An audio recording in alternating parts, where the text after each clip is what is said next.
Democracy, dictatorship and social change.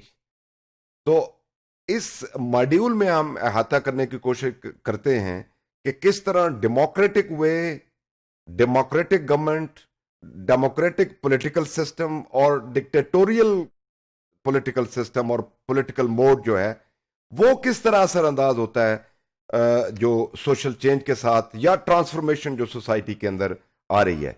लेकिन इससे पहले हम डिटेल में बात करें, हम पहले डिफाइन करते हैं कि डेमोक्रेसी इन इटसेल्फ क्या है। So democracy is a political system that allows the citizen to participate in political decision making. तो सिंपल मानों में यूं कह लें कि डेमोक्रेसी एक ऐसा तर्ज हुकूमत है जिसमें लोग अपने हवाले से जो भी उनके मामलात हैं, उनके अफेयर्स हैं, उनके बारे में खुद प्लानिंग करते हैं, खुद स्ट्रेटजी डिवाइस करते हैं और फिर खुद ही उनके ऊपर डिसीजन मेकिंग लेते हैं और अपने आप को बेटरमेंट की तरफ और प्रॉस्पेरिटी की तरफ लेके जाते हैं। और सोशल चेंज, क्योंकि चेंज का मतलब होता है कि अल्टरेशंस और मॉडिफिकेशंस, जो ट्रांसफॉर्मेशन सोसाइटीज में आ रही होती हैं डिफरेंट वजूहात से, डिफरेंट लेवल पे जो आ रही होती हैं, वो सारी अहाता करती है सोशल चेंज को। गो कि ये मूव करती है आहिस्ता आहिस्ता, स्लो पेस में, बाज़ ये इसकी पेस वेरी करती है कंट्री टू कंट्री। अब हम आते हैं डिक्टेटरशिप की तरफ। डिक्टेटरशिप क्या है? It's a form of government in which one person, यानी एक डिक्टेटर जिसको आप कह लें, एक हुक्मरान जो डिक्टेटर है, या उसके साथ मिलके a group of people, oligarchy कह लें, a small group of people मिलके क्या करते हैं, एब्सोल्यूट पावर जो है वो उसके ऊपर कब्जा कर लेते हैं, एब्सोल्यूटली पावर रखते हैं without any legal legitimate constitutional limitations. कोई उनके ऊपर हदूदो कयूद किसी तरह की नहीं होती, ना वो हदूदो कयूद जो कानूनी और एक ज़ाब्ते के हवाले से, एक आइन के हवाले से वो अपने आप को बिल्कुल मुबर्रा समझते हैं और एब्सोल्यूट पावर समझते हैं डिक्टेटरशिप की फॉर्म में। तो ये जो टर्म की अगर हम बात करें तो ये लैटिन टर्म है, उसका टाइटल था डिक्टेटर। रोमन जो रिपब्लिक थी उसमें बुनियादी तौर पे एक टेम्परेरी मजिस्ट्रेट होता था जिसको डिक्टेटर कहा जाता था, जिसके बारे में best extraordinary power, unusual powers होती थी कि वो स्टेट की मशीनरी को चला सके और स्टेट के बिहाफ पे फैसले कर सके। अब हम बात करते हैं टाइप्स ऑफ डेमोक्रेसी के, कितनी फॉर्म्स हैं डेमोक्रेसी की।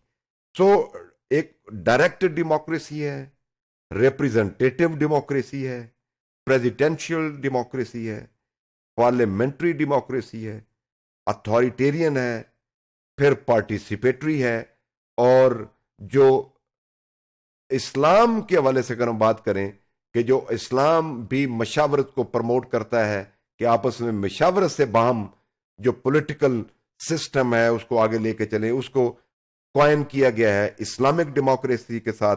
और सोशल वेलफेयर के हवाले से जो डेमोक्रेटिक एगलिटेरियन काइंड ऑफ सोसाइटी है वो सोशल डेमोक्रेसी कहलाती है।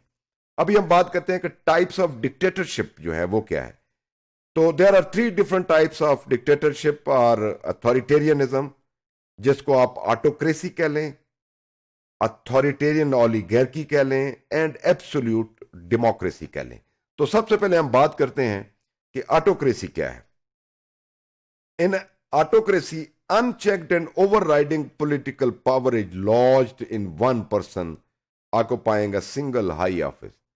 एक बहुत बड़ा ऑफिस में आप मिसाल ले सकते हैं कि एक प्राइम मिनिस्टर लेवल या प्रेसिडेंट लेवल के ऑफिस में जब तमाम किस्म की पावर, जिन पे कोई चेक एंड बैलेंस ना हो, अनलिमिटेड काइंड ऑफ पावर्स लाई करें इस लेवल पे, तो हम कहेंगे कि it's a kind of democracy, it's kind of autocracy, not democracy. तो ऑटोक्रेटिक काइंड ऑफ, तो इसमें absolute unlimited kind of powers इसमें होती हैं जिसको हम ऑटोक्रेट कहते हैं, और उसका वो फाइनल अथॉरिटी होती है, यानी उसका जो डिसीजन है वो फाइनल डिसीजन होता है और उसमें किसी किस्म की कोई बाउंड्री नहीं होती, और उसकी इंप्लीमेंटेशन को एज इट इज जो है वी हैव टू एक्सेप्ट। इसके बाद है एब्सोल्यूट मोनार्की। अच्छा, मोनार्की में आप थोड़ा समझ लें कि एक भी मोनार्क हो सकता है और ग्रुप भी की शक्ल में भी हो सकते हैं।